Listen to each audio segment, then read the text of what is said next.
said, we got these kits right here. These are about what? $65 to probably around $165, depending on what you get with it. This one's got like Celox with it. We'll talk about that in a later video. But these basic kits, one of the things we talk about how irresponsible it is to have a firearm and not have one of these medical kits. Bottom line, if you have a firearm, you guys could spend $400 or $500 on a gun, and then $65 on a medical kit. This thing will treat 2 gunshot wounds. So, and basically, I would say on par with like the AED and CPR and everything else. I would say these things are just as important, if not more important. If not more, because like you're more likely to run into a accident where there's a penetrating wound, and this would treat like the thorax or the chest cavity wound. I said thorax. I guess that would be this area. Medical term. And the tourniquets for extremity, or for appendages, your arms, legs, arms and leg wounds. But yeah, and like I said, I think it's really irresponsible not to have these. We have the fortune of being trained by Ted Westmoreland. Ted was what, 15 years special operation. Yep. 5th Special Forces Group, was a Delta medic, and he is largely credited with inventing this tourniquet. So it's pretty cool. We get learn from the master. Learn from the master. That's right. Learn from the guy who invented it. And basically, just a quick rundown. Here you have an Israeli pressure bandage, QuikClot, the blanket. Ted was instrumental. Matter of fact, in setting up these kits. One thing, what was it about the blood loss? The blood loss and the heat, right? Ted, and once again, he has a lot of combat experience and has used these. And he was talking about how when you lose blood, you lose body heat, so it'd be more important to put a blanket. So we put a thermal blanket in there. Keep the body, keep blood in the body, and keep them warm. Keep blood in the body, keep them warm. That is the whole goal. And like I said, it's probably more important than even CPR, a CPR mask, because everybody. How many people have done CPR? But every one of us have come across a bad accident or industrial accident, or even if you're a victim of shooting. But anyway. We got this. We also have this wound cube to train how to use the gauze, and this shows how to use the gauze. And I'm going to demonstrate that, and I'm going to demonstrate a tourniquet, and that's going to be the end of our little conversation. Right.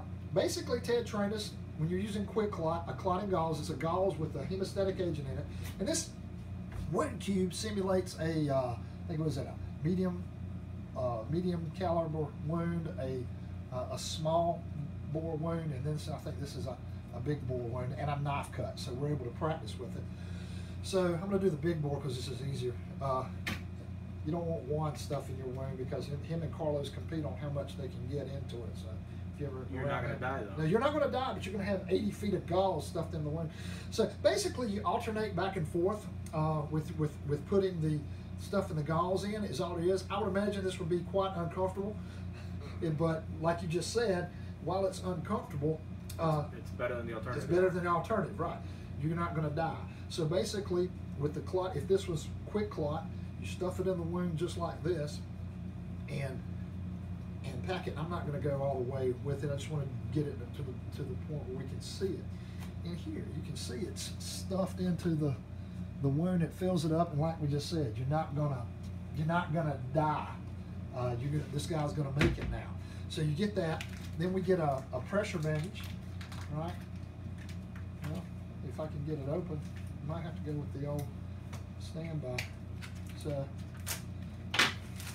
take the pressure bandage out. Pressure bandage comes out, wound stuffed, and basically, if that were a penetrating wound, all right. So get this bandage all spread out here. And then what you do is you take this pressure bandage, once you get the QuikClot on, it has these wings, I guess it wraps out, and then we go around that wound and we tie it, and we just, boom, you're gonna be all right, buddy. And then we wait on EMS.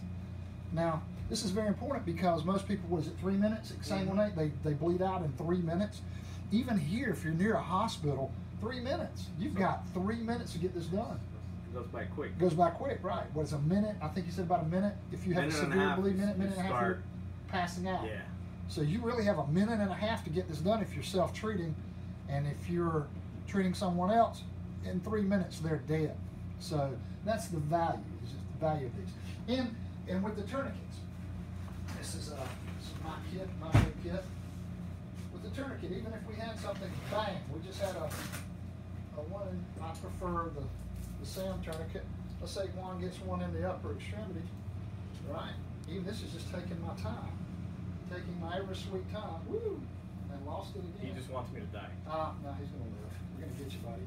So, boom, and I'm just gonna do one rotation because these things are uncomfortable. All right, woo! There, blood stopped, and he's gonna survive it. So, I think from That'd be nice. So, from an importance factor, I think if you have a firearm, once again, just to reiterate, it's hugely important that you have one of these. Hugely important.